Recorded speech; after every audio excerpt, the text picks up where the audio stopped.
Assalamualaikum dear students. I hope you are all doing well. As you know that I am your English teacher. आप देख रहे हैं हमारा YouTube channel Hamad education academy. दोस्तों जैसा कि आपको पता है हमने टेंसेस के ऊपर सीरीज़ शुरू कर दी है, जो कि प्रीवियस लेक्चर के अंदर हमने देखा था प्रेजेंट इंडेफिनिट टेंस को।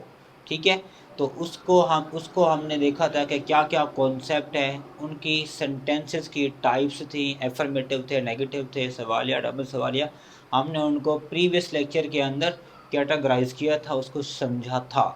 तो उसके बाद आज का हमारा लेक्चर है प्रेजेंट कॉन्टिन्यूअस टेंस के ऊपर।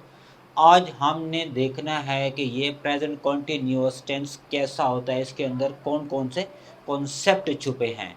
ठीक है ना, जैसे कि मैं आपको पढ़ा रहा हूँ, आप जो है ना प्रेजेंट कॉन्टिन्यूअस टेंस पढ़ रहे हैं, मैं आपसे बात कर रहा हूँ, आप मेरा लेक्चर देख रहे हो। ठीक है ना, तो सर ये क्या कह रहे हैं आप, मतलब ये रहा है, रही है, अरे यही तो बात है प्रेजेंट कॉन्टिन्यूअस टेंस की। जिस तरह हमने पीछे प्रेजेंट इंडेफिनिट टेंस को देखा था कि जिस फिक्रे के लास्ट में अगर आपको ता है, ती है नज़र आते हैं तो वो आपका कौन सा टेंस होता है, प्रेजेंट इंडेफिनिट टेंस होता है। इसी तरह मैंने आपसे बात की कि मैं आपको पढ़ा रहा हूँ, आप मेरा लेक्चर देख रहे हो, तो ये जो लास्ट में फिक्रे के अगर आते हैं रहा है, रही है, रहे हों वगैरह, ये पहचान है हमारे प्रेजेंट कॉन्टिन्यूअस टेंस की। तो ये बताते हैं काम के चलने को, मतलब जिस फिक्रे के लास्ट में अगर आ जाए रहा है, रही है, ये बताता है कि काम हमारा क्या है, चल रहा है। ठीक है ना, तो जहाँ पर भी काम चल रहा हो वो आपका होता है प्रेजेंट कॉन्टिन्यूअस टेंस। ठीक है ना, जब भी आपने लास्ट में देखना है रहा है, रही है, वहाँ पर होती है बात काम के चलने की, तो वहाँ पर सिर्फ और सिर्फ आपने क्या करना है, अपने दिल की बात करनी है। अरे सर ये दिल की बात कैसे होगी, दिल की बात ऐसे होगी।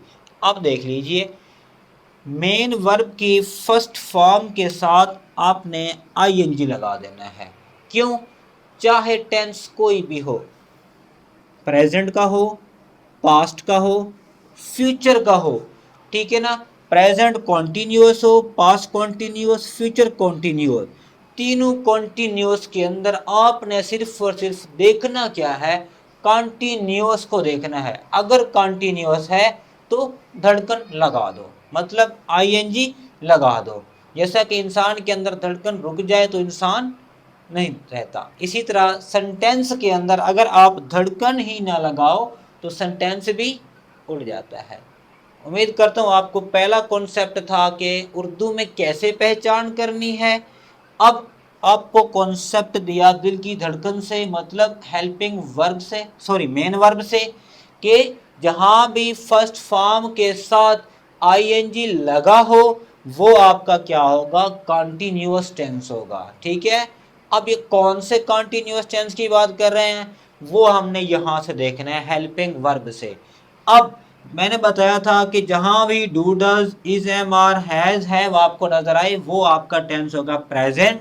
लेकिन कैसे, कौन कौन से, कल हमने देखा था कि जिस टेंस में डू डज हो वो रिप्रेजेंट करता है प्रेजेंट इंडेफिनिट टेंस को। इसी तरह आज हमने हेल्पिंग वर्ब यूज करनी है इज, एम, आर, ये रिप्रेजेंट करता है प्रेजेंट कॉन्टिन्यूअस को।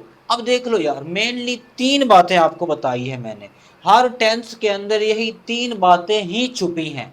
फर्स्ट ऑफ ऑल आपने क्या करना है, जो आपको उर्दू का फिक्रा दिया जाता है, अगर किसी बच्चे के एग्जाम में उर्दू वाले फिक्रे आते हैं ना, सेंटेंस, आपने उनको सॉल्व करना है। उनका पहला काम क्या होता है, फिक्रे के लास्ट में जाकर देखो, उसमें पहचान देखो, उसके बाद कि कौन सा ये टेंस है। जैसा कि कल हमने पढ़ा कि ता है, ती है, अगर फिक्रे के लास्ट में आ जाए तो आपने उसको देख लेना है, ये हमारा प्रेजेंट इंडेफिनिट टेंस है।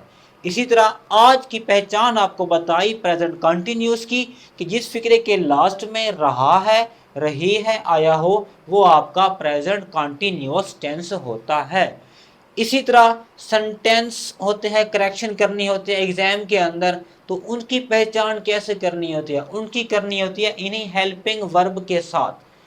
तो ये डू डस तो पता है, ये टेंस होता है प्रेजेंट, हमें ये फिर नहीं पता था कि ये कौन सा प्रेजेंट है। प्रेजेंट इंडेफिनिट है, प्रेजेंट कंटिन्यूअस है, प्रेजेंट परफेक्ट है। तो इन्हीं हेल्पिंग वर्ब की मदद से हमने इनको कैटेगराइज करना है। तो कल हमने देखा कि डू डज आइडेंटिफाई करता है प्रेजेंट इंडेफिनिट को। इसी तरह अब फिक्रे के अंदर आपने देखना है इज एम आर, अगर आया है तो ये वेरीफाई करता है प्रेजेंट कॉन्टिन्यूअस टेंस को।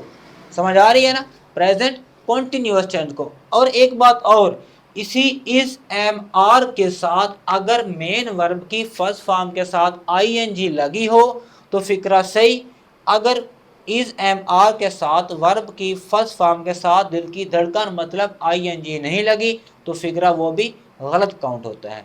अब आपको कॉन्सेप्ट दे दिया है उर्दू की तरफ से भी और इंग्लिश की तरफ से भी, दोनों सेंटेंसेस अगर आए हों तो आपने उनको कैसे पहचान करना है, कैसे वेरीफाई करना है। तो आइए अब देखते हैं कि इनके एफर्मेटिव सेंटेंस किस तरह से बनते हैं। एफर्मेटिव, कल वाले टेंस में भी हमने पढ़ा था कि जिसका भी आपने एफर्मेटिव देखना है, टेंस चाहे जो भी हो, सबसे पहले आपने सब्जेक्ट लगाना है। हाँ, एक और बात यहाँ पर आपने नोट कर लेनी है, कॉपी पेंसिल उठा लो, कि एक प्रेजेंट इंडेफिनिट टेंस और पास्ट इंडेफिनिट टेंस के एफर्मेटिव के अलावा बाकी सब की स्ट्रक्चर ऐसे सेम ही होती है। कैसे मतलब? उनमें सब्जेक्ट के फौरन बाद हेल्पिंग वर्ब ही आती है। सिर्फ प्रेजेंट इंडेफिनिट और पास्ट इंडेफिनिट के, वो भी एफर्मेटिव में, सिर्फ एफर्मेटिव में सब्जेक्ट के बाद हेल्पिंग वर्ब नहीं आती, वहां सिर्फ मेन वर्ब ही आती है। ये मैंने कहा कॉन्सेप्ट आपको बता दूं। अच्छा भाई, अब हमने देखना है प्रेजेंट कॉन्टिन्यूअस का एफर्मेटिव की स्ट्रक्चर। कि सर हमें तो पता है कि ये फिक्रा प्रेजेंट कॉन्टिन्यूअस का है, लेकिन इसको बनाने का तरीका, फार्मूला तो बता दीजिए। आइए देखते हैं। एफर्मेटिव है, सबसे पहले सब्जेक्ट बताया था कल वाले लेक्चर में, एक सब्जेक्ट क्या होता है आपने देख लेना है। उसके बाद है भाई हमारी helping verb is am are. अब यहाँ पर फिर आपका सवाल बन सकता है कि इज किसके साथ, एम किसके साथ, आर किसके साथ। इज हमारा यूज होता है सिंगुलर मतलब वाहिद के साथ, जैसे कि ही शी इट या कोई सिंगल नेम होते हैं, ठीक है ना। एम जस्ट आई के साथ, और आर होता है जमा वालों के साथ, जैसे कि वी यू दे, या कोई दो या दो से ज्यादा नेम होंगे। उसके बाद है भाई दिल की धड़कन, फर्स्ट फॉर्म के साथ आईएनजी लगा दो, लास्ट में हमारा ऑब्जेक्ट है, ठीक है।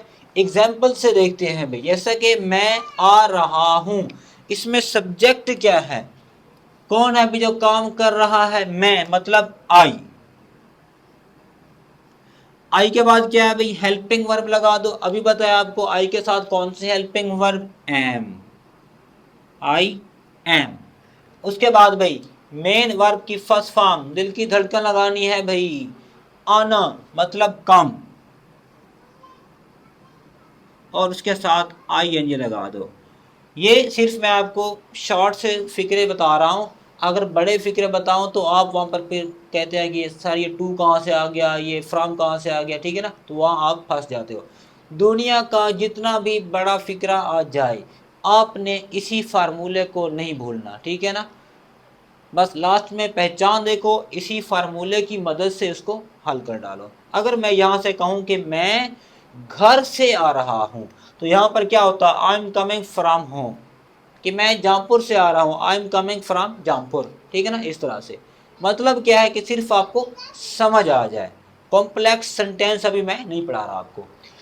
उसके बाद अभी दूसरा फिक्रा कि तुम हमारे बारे में सोच रहे हो। अब यहाँ पर देखो, तुम हमारे बारे में सोच रहे हो, मतलब सब्जेक्ट सबसे पहले लगा दो भाई यू, ठीक है ना। अब यू के साथ कौन सी हेल्पिंग वर्ब आती है? अभी बताया आपको कि जमा वालों के साथ हमेशा आर आता है, यू आर।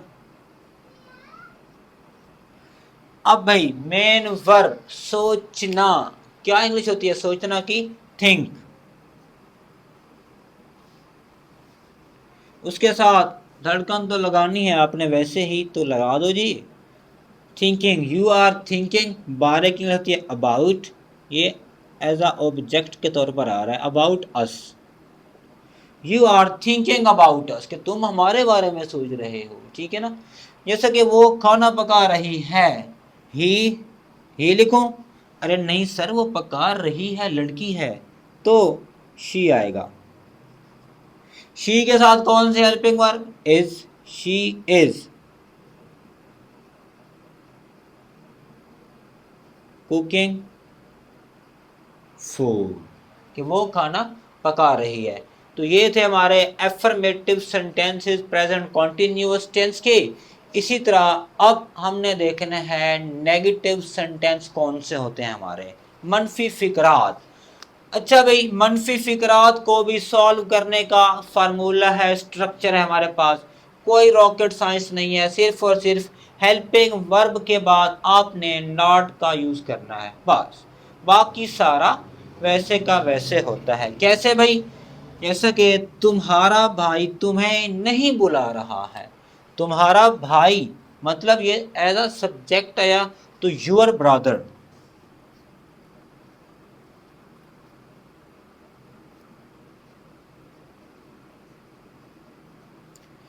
यूर ब्रदर मतलब एक है ना, तो उसके साथ इज, इज। उसके बाद अभी नेगेटिव है, तो नॉट कंपल्सरी है, ये तो आएगा ही। Your brother is not. अब भाई मेन वर्ब क्या है भाई, उसका काम क्या है? बुलाना। उसकी क्या होती है? कॉलिंग, कॉल, और साथ में I N G. Your brother is not calling you, ठीक है ना। तो ये था नेगेटिव। नेक्स्ट एग्जांपल देखते हैं, मैं तुम्हारे साथ नहीं आ रहा हूं। अगर कोई पूछे आपसे कि आप मेरे साथ आ रहे हो, तो आप उसको कहते हो मैं तुम्हारे साथ नहीं आ रहा हूं, इंग्लिश में कह देना उसको, ठीक है। कैसे भाई? I am not coming with you,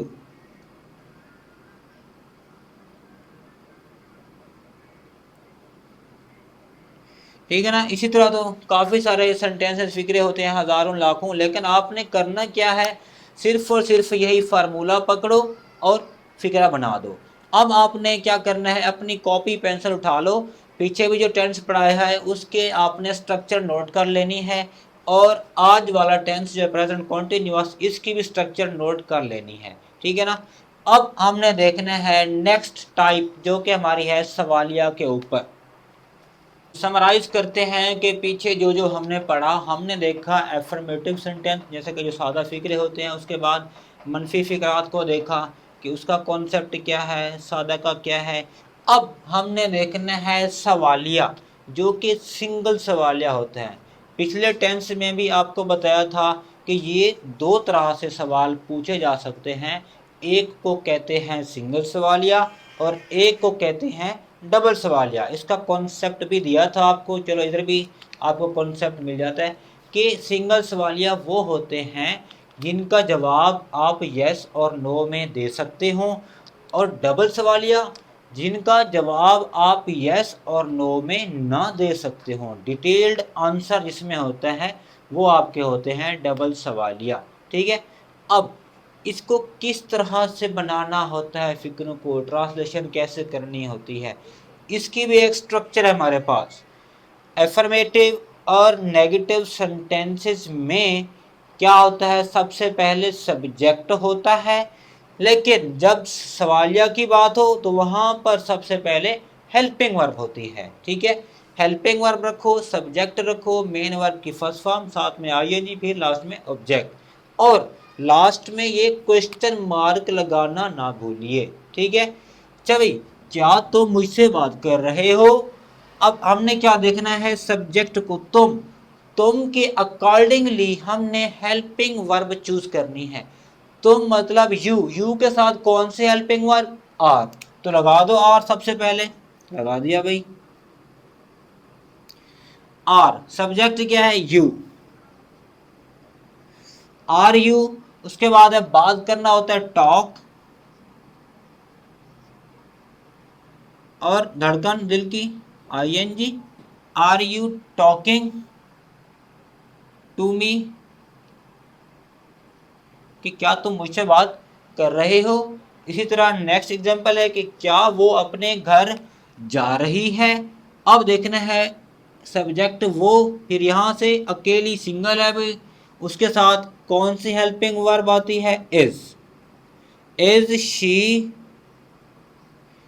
उसके बाद भाई जाना गोइंग, गो फर्स्ट फॉर्म साथ में ING, going to her home.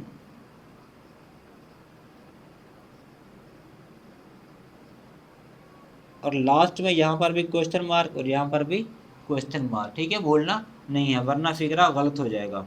क्या वो क्रिकेट खेल रहे हैं, मतलब अब यहाँ भी वो था यहाँ भी वो था, यहाँ पर समझना है। और यहाँ पर फिर सिंगल था जा रही है, यहाँ पर खेल रहे हैं मतलब एक से ज्यादा हैं, तो यहाँ पर फिर क्या आएगा, आर दे प्लेइंग क्रिकेट। ये थे हमारे पास सिंगल सवालिया। अब देखते हैं हम डबल सवालिया कि ये क्या होते हैं। कल भी आपको बताया था कि डबल सवालिया हमारे पास वो वाले फिक्रात होते हैं कि इनकी पहचान बताई थी उर्दू में कि कौन कब क्या कहाँ कैसे सब्जेक्ट के फ़ौरन बाद हों या फ़िक्रे के दरमियान में हों, तो ये आपके डबल सवालिया होते हैं। तो इनको कैसे हल किया जाता है, बड़ा मुश्किल है। और नहीं सर, कोई मुश्किल नहीं है, वही जो फिक्रे के अंदर वर्ड आया हो कौन कहाँ कैसे, सबसे पहले उसकी इंग्लिश लिख दो, उसके बाद जैसे आप सिंगल सवालिया हल करते हो हेल्पिंग वर्ब से वैसे का वैसे कर दो। आइए देखते हैं कि तुम आज रात कहाँ जा रहे हो। तो क्या कहा, ये कहाँ आया हुआ है, तो मतलब ये डबल सवालिया की पहचान है। तो सबसे पहले इसकी इंग्लिश लिख दो, क्या है भी कहाँ की इंग्लिश, वेयर। उसके बाद हेल्पिंग वर्ब तुम भाई जमा उसके साथ आएगा आर, वेयर आर यू। अभी मेन वर्ब काम क्या उसका, जाना, गो, और साथ में दिल की धड़कन ING, where are you going tonight, आज रात। और मैं तो कहीं नहीं जा रहा, वैसे फिक्रे की बात कर रहा हूँ। लास्ट में क्वेश्चन मार्क। अब वो मुझसे बात क्यों नहीं कर रही है, ठीक है। अब क्या आ गया, क्यों। सबसे पहले इसकी इंग्लिश बना डालो, क्यों कहते हैं वाई को, वाई इज शी, कैसे भाई, डब्ल्यू एच फैमिली सबसे पहले, उसके बाद हेल्पिंग वर्ब इज लगाया, क्यों, क्योंकि ये सिंगल था इसलिए हमने इसको देखकर हमने इज लगाया, और ये सब्जेक्ट है। अब मेन वर्ब भाई क्यों नहीं कर रही बात, मतलब टॉक,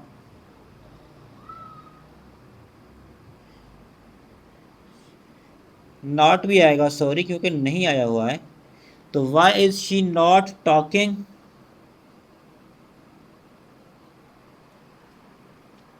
टू मी। ठीक है, ये था सिंगल सवालिया और डबल सवालिया के दरमियान कॉन्सेप्ट। इसी तरह कि वो कहाँ क्रिकेट खेल रहे हैं,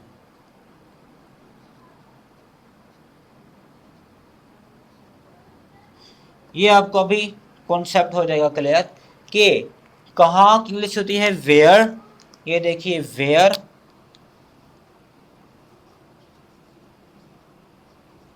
ठीक है। वेयर के बाद भाई सबसे पहले उसके बाद हेल्पिंग वर्ब जमा है तो are they, where are they playing cricket.